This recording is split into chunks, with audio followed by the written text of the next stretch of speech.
আমরা ভোটার তালিকাটা ফাইনাল করার পরে কমিশনের সিদ্ধান্ত নিয়ে যদি ওপেন করা যায় এই 7টা ফিল্ডেও সংশোধনের প্রস্তাব আমরা বিবেচনা করব।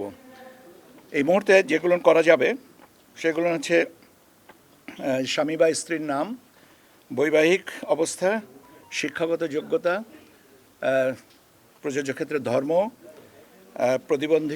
প্রতিবন্ধকতার ধরন, এই জিনিসগুলো, টেলিফোন নাম্বার, বিশেষ করে টেলিফোন নাম্বারটা পরিবর্তনের বিষয়টা এসছে আয়করের সাথে। অনেকেই সমস্যা ফেস করতেছেন যে তারা যে টেলিফোন নাম্বারটা ব্যবহার করেছেন এনআইডিতে সেই টেলিফোন নাম্বারটা রেসপন্সিভ না ফ্রম অনলাইন রিটার্ন সাবমিশনের।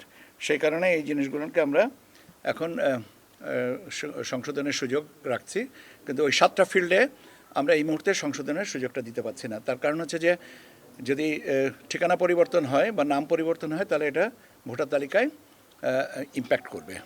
সেই জন্য আমরা এই মুহূর্তে এটা করব না, বাট ভবিষ্যতে সময় ফার্স্ট অ্যাভেলেবেল অপরচুনিটিতে আমরা এটা ওপেন করে দেব। দ্বিতীয় বিষয়টা হচ্ছে যে নতুন এনআইডি আপনার নিবন্ধন কার্যক্রম কিন্তু চালু আছে এবং এটা চালু থাকবে। এটা 24/7 এটা চালু থাকবে, এখানে কোনো প্রতিবন্ধকতা নাই।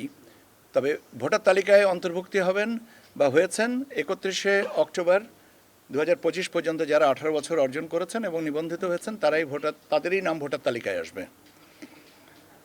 আউট অফ কান্ট্রি ভোটিংয়ের ব্যাপারে আমরা বলেছিলাম যে 18ই ডিসেম্বর পর্যন্ত সময়সীমা, ওটাকে বাড়িয়ে 25শে ডিসেম্বর মধ্যরাত 25শে ডিসেম্বর বাংলাদেশ স্ট্যান্ডার্ড টাইম অনুযায়ী আমরা 25শে ডিসেম্বর পর্যন্ত আরও 1 সপ্তাহ বাড়ানো হয়েছে।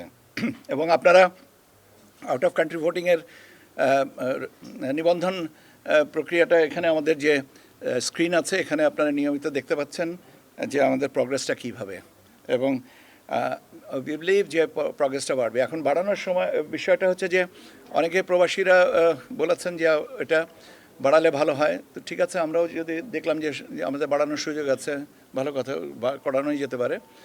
আর দ্বিতীয় জিনিসটা হচ্ছে যে যে সমস্ত জায়গায় টেকনিক্যাল গ্লিচগুলো ছিল সেগুলো আপাতত নেই, এবং এখন সারা বিশ্ব থেকে যে কোনো জায়গা থেকেই আমাদের এই অ্যাপ ডাউনলোড করে যে কেউ ভোটার নিবন্ধন রেজিস্ট্রেশন করতে পারেন ফর ভোটিং।